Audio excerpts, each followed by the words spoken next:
Hi guys! For today's vlog ay samahan nyo naman akong maglinis ng aking magiging kwarto guys. So ayan po. Ito po palang kwarto na to ay wala pong talagang natutulog dito. Kaya pag-isipan ko po talaga na amoy ba na ng higaan sa aking ina. Kaya ayan ho guys. Nililinis ko po ng mayos guys. Pasensya na po kayo guys kasi yung unang yan po kasi sa kapatid ko po talaga yan. Hindi po talaga sila masyado maglinis. Kaya ako na lang po. Ayan ho guys. Naglilinis po ako guys. Samahan nyo naman po. Tinabi ko nga pala yung mga gamit na nakaharang guys. At saka po guys ay nagligpit na rin po ako. Alam niyo po ba guys, ang nilinis ko yan ay sobrang daming alikabok. Sobra talaga guys. Ang daming nakalagay ng mga t-shirt, short, kahit saan. Tsaka yung mga unan na hindi na ginagamit, kahit saan na lang nakalagay. Ayan ho guys, yung hinawakan ko guys ay hindi ho yan labahan guys. Nalagay lang ho talaga yan dyan. At saka guys, yung mga mga kapatid ko kasi ho guys, kasi hindi po sila naglinis pag walang sa paglinis ko pala guys ay nakita ko ang aking kwintas na matagal-tagal ko na rin hinahanap. Importanteng kwintas to ho sa akin guys kasi binigay ho ito ng aking ama guys. Ayan guys, papakita ko po maya-maya. Yan po pala guys. Alam ko hindi yan totoo. Pero importante po talaga yan sa akin guys. Kasi ay ibinigay po yan ng aking ama guys. Nung ako'y nag-birthday guys ng 15 years old. Nung 2021 or 2022 ata yun. Oo, 2021 guys. Yan o guys. Nayos ko muna ho guys bago ako nag-continue ng paglilinis guys. Ayan ho guys. Alam niyo po guys, habang naglilinis ako ay sobrang daldal ng aking ina guys. Sabi niya, kesyo maglinis ako, kesyo ako, ganun ganyan. Kasi daw pag kami daw mag-asawa ay walang nalalaman sa buhay, magiging matandang dalaga na lang po daw kami. Kasi wala din kaming mapapala. Palamunin nga lang ho kami. Ipapalamunin pa kami ng aming magiging asawa ho guys. Ayan. Kaya tinuruan talaga nila kami na maggawa ng gawaing bahay. Kasi ho guys, pag ang babae, dapat po talaga marunong gumawa ng mga gawaing bahay, paglilinis, paghugas, magsasaing.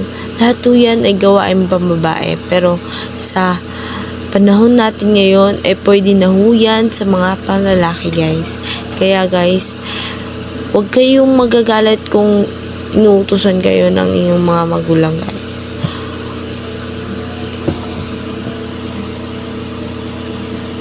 Sa oras nga ho nito ay medyo hindi ko po kayang buhatin yung Durabox na yan. Matagal na din ho yan sa amin, mga higit 5 years na ho. Yung last na bili namin ng Durabox, which is 2008 ba yun? Ganon. Nakatira pa kami sa Manila guys. Pinaka-last na bili namin yan guys. Nililinis ko talaga yan guys pag ako talaga nakaruta. Bago ho pala ako naglinis guys, which is naglabaho ako guys. Kaya daming labahan dyan guys. Nakikita nyo naman po. Mga sinampay ko ho yan guys. Kaya yan, naglinis ako guys para na mabigyang kulay ho yung kwartong hindi nang gagamit guys. Ano guys. Balak ko kasi dyan, lagyan na lang ng kortina. Tsaka, ayusin ko na lang din ho yung mga dapat ayusin. Nakita ko pong kalat yung mga damit, kaya niligpit ko na rin ho.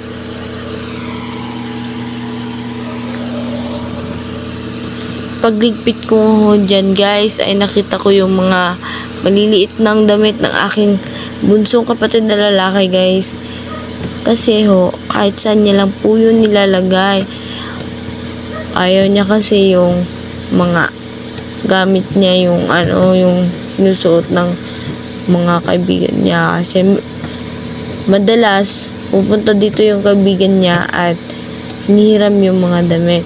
Kaya ho guys, pag-isipin niya ho na itago yung mas magagandang damit pa guys. Yan ho guys. And katapos ko pong ligpit ng damit guys, which is ibinalik ko rin yun. Nakita ko nga yan yung mga gamit kong nakalagay pala sa Dora box. Mga gamit na medyo hindi ko na nagagamit. Yung mga pang ko sa buhok, mga kuritkesyon, ganyan.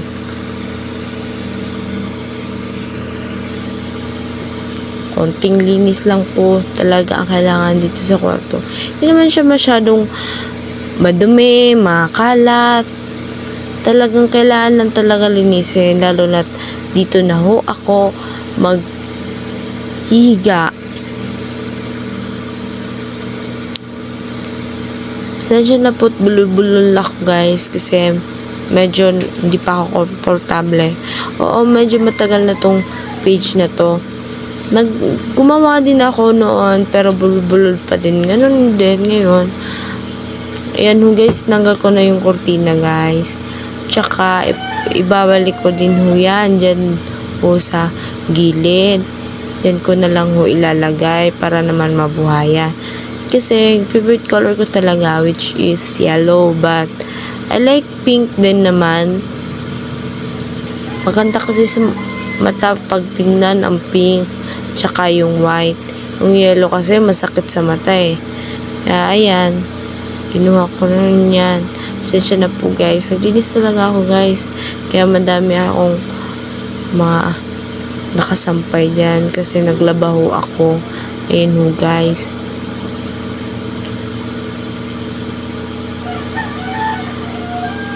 Tamang ayos-ayos lang sa buhok guys.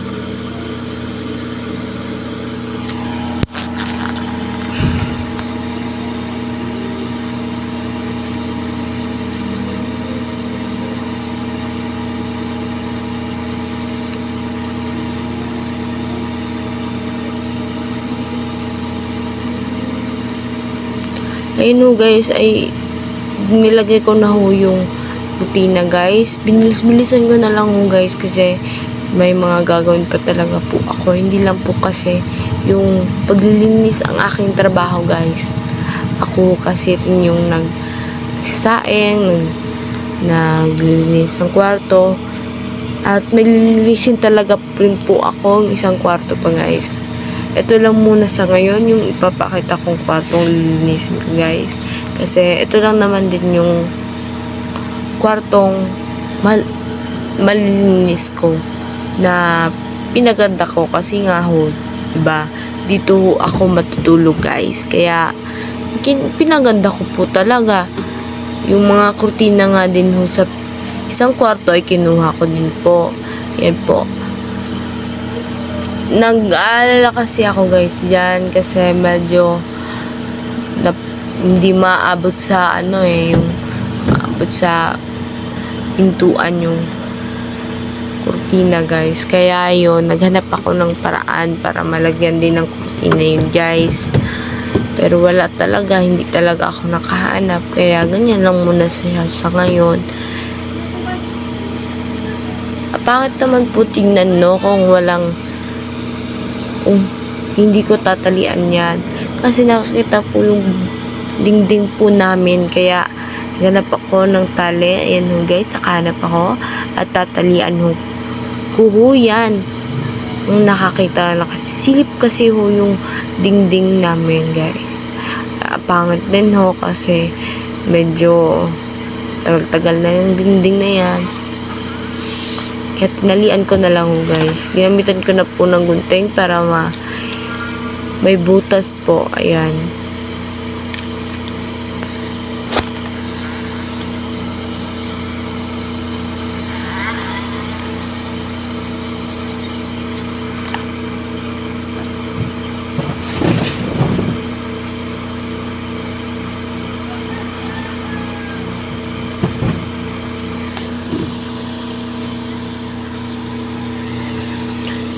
Sa bintana na naman ho tayo guys. Ayan. Lalaghan ko rin din ho ng kortina yan guys. Pink din ho yung color guys. At Hello Kitty. Ayan ho guys.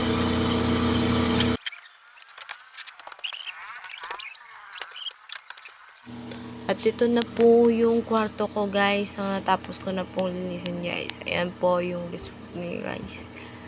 Medyo hindi po maganda. Kasi aayusin ko pa po kasi yan guys. Ayan ho guys. Salamat sa panonood. Amping!